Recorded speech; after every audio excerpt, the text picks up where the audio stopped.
Hi everyone, my name is Nicole Fasciano, and currently I am here with the athletic director here at Merrimack College, Jeremy Gibson. How are you doing today, Doing great. Jeremy? Thanks for having me. Awesome. So we're just going to kind of ask a couple of questions about how the D1 transition has been going.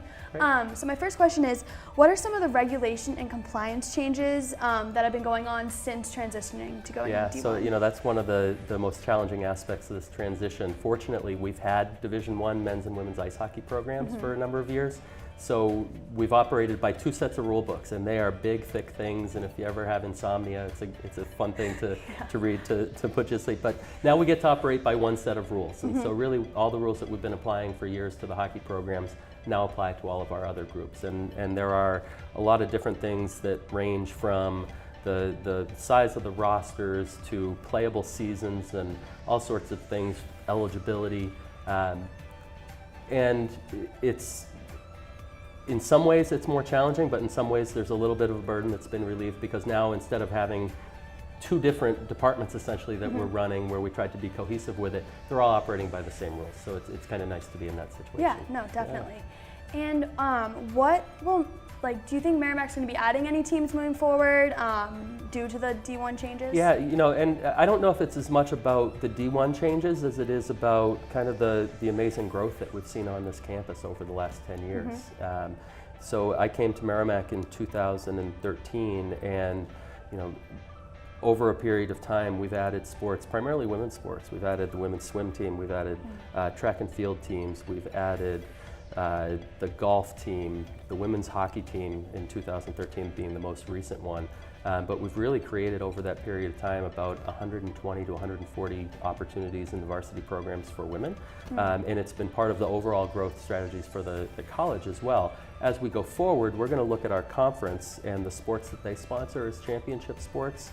And while we fit their profile very closely and offer a lot of the same sports already, there are some that we don't have right now. So women's bowling is a championship sport in the Northeast Conference, and we don't have it. Yeah. At some point we probably will, but then we look at the opportunities that we might have to meet kind of the interest and ability of our students or prospective students, and so thinking about things like adding ski teams potentially. We've got a partnership that's being developed with an organization called Squash Busters, and so there's a likelihood of having squash on campus at some point, and if we have the facilities, then certainly we'd be looking at adding the teams as well. So I think there will be some growth, but I think it's just more tied to the overall strategy of our profile more than the Division I piece. No, yeah, that's awesome. And how many students currently here are athletes, and do you see that number increasing now that we're going to? Yeah, so we've been steadily increasing for a number of years as well. Again, going back about 6 or 7 years, our student athlete profile, we had about 400 to 420 varsity student athletes. We've now got about 680 on campus already, and that's up from last year by about 50 student athletes. We'll continue to see some roster growth in some sports. As we continue to add some of those other sports, we'll look at growing a little bit more. We've also seen growth in our club sport programs, and we've got over 400 students on campus now participating in club sports. So it's great that it's part of the culture on this campus. It's a really vibrant athletic culture, and it's fun to be a part of that. Yeah. And how does this recruitment change? How do you see it growing, expanding of where you guys will be recruiting from? Yeah, so I think more and more of the sports are going to look more like the profile of the hockey recruits I've looked in the past, not necessarily quite as international as those sports have been. Hockey, we've always had a lot of players from Canada on both the men's and women's side, from some of the Scandinavian countries. Soccer has always been an international sport with a lot of South Americans and Europeans on the team. But most of our other sports were very regional, and our strategy for recruiting was to really win the best Division II talent in our area. And we had a lot of success doing that.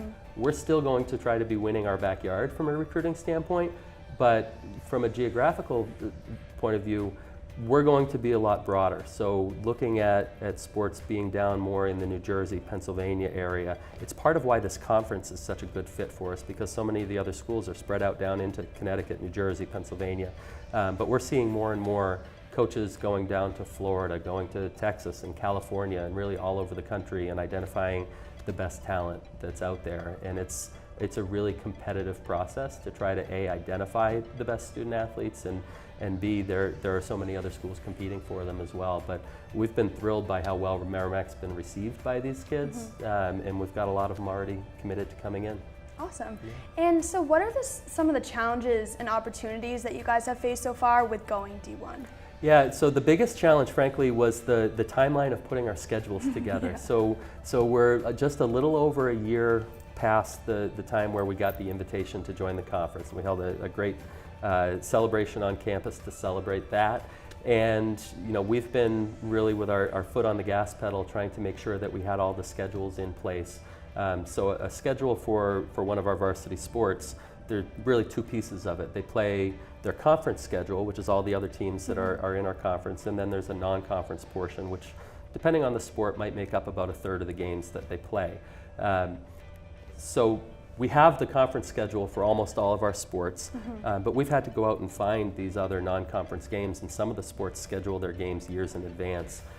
So we've been having to leverage relationships that we have with colleagues around the country, whether it's our coaches working with their colleagues or myself and other people in the administration, just trying to find the matches. And we're thrilled with what we've been able to do in terms of the opponents. We have football going down this weekend to play at Lehigh. They're one of the really historic programs in college football. They've been around for, I'll make up a number, but 100 years of football down there, and here we are, just our 5th game into being a Division I program, and we're competing against them. Future years, we have games that are scheduled for 4 years in a row against schools like Holy Cross. We're going to be playing at Harvard, UNH next year. So it's really the profile of the schools, but that's been a challenge. It's been a lot of work to get to that point, but I'm proud of all the efforts that have gone into it. No, that's so awesome. It sounds so exciting. Yeah. I'm getting excited for you guys. And how are students being kind of helped throughout all this process? I mean, I know with traveling, schoolwork, it must be hard. So how are students being supported? I think one of the great things about Merrimack is there's always been this tremendous network of support around not just student athletes, but all students. The things that we're doing for the student athletes going forward with the Division I piece is a little more focus around the academic side of things, although the academic standards at the Division I level to be eligible are actually higher than they were at the Division II level. So we've always done a really good job of bringing in talented students to be our student athletes.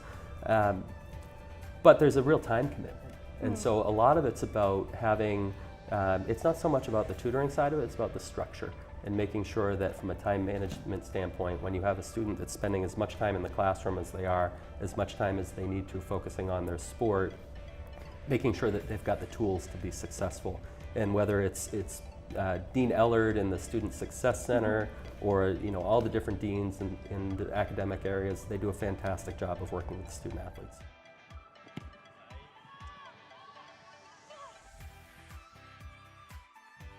At first, it was definitely a scary thought thinking that we're all going to be going D1 and it's going to be a huge change. But now that we're kind of here, it's been positive attention. We've been recognized more, which I think is pretty cool. And it's been beneficial. It's been positive for sure. It doesn't affect anything. We have the same goal and same mission every day, and that's 1, to win the day, 2, to compete, 3, maximize your opportunities that you get every day, because it's a privilege. And I mean, be Mac tough, which means being consistent every day with your work ethic, with the way you compete, things you do on and off the field, and being a great teammate. It's definitely been a change. Obviously last year in the NE10 we were able to make playoffs, and in the past, the few recent years we have been making playoffs, so it's definitely, that part is a big change. But the end goal is still to just compete and show people that we are able to compete at the D1 level. So I mean, at the end of the day, we're trying to achieve that goal. Go out there and do the things you were doing before. If you're doing all the right things, continue that and build on it.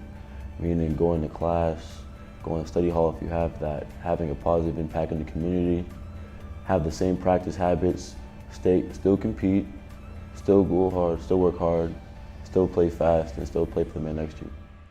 So travel-wise, it's definitely been different. Last week we had a 10-hour bus ride, which was, pretty long. So that was definitely a lot different than last year. But we have a really good team, so it was fun. The traveling, I would say that's been probably the biggest difference. Not the competition or anything, just the traveling.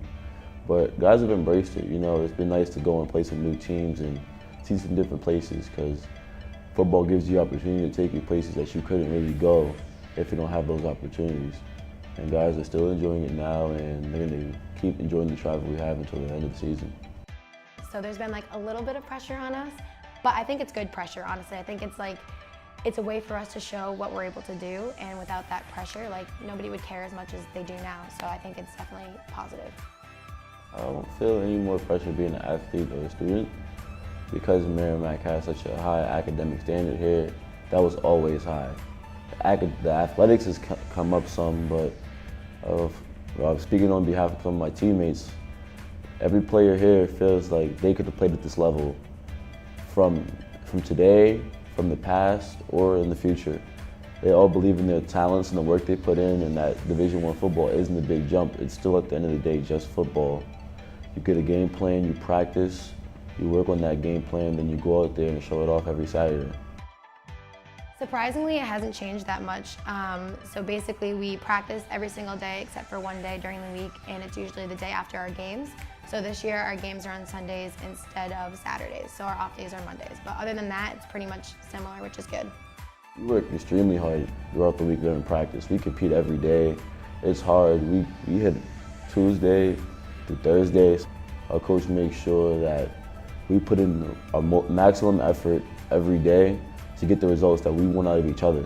We're hoping to empty the tank, and that means emptying the tank in practice, in your preparation, in the film room, in the weight room, and lastly on the field.